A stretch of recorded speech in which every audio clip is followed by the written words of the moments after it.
Today, the Justice Department unsealed charges against Yahya Sinwar and other senior leaders of Hamas for financing and directing a decades-long campaign to murder American citizens and endanger the security of the United States.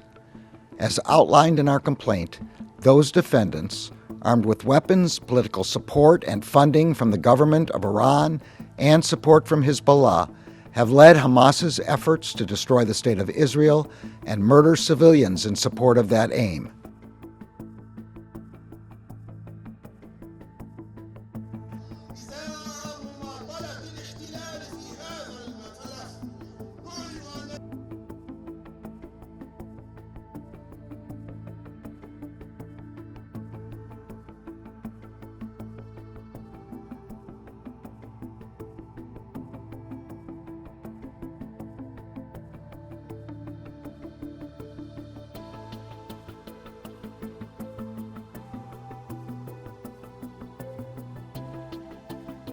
In its attacks over the past 3 decades, Hamas has murdered or injured thousands of civilians, including dozens of American citizens.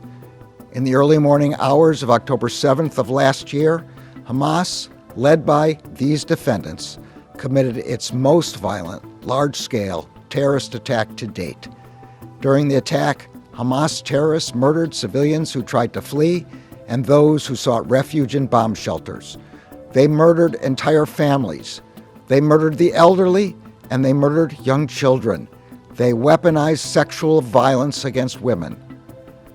On October 7th, Hamas terrorists murdered nearly 1,200 people, including over 40 Americans, and kidnapped hundreds of civilians. They perpetrated the deadliest massacre of Jews since the Holocaust. This weekend, we learned that Hamas murdered 6 more hostages, including Hirsch Goldberg Poland, a 23-year-old Israeli American. We are investigating Hirsch's murder and each and every one of the brutal murders of Americans as acts of terrorism.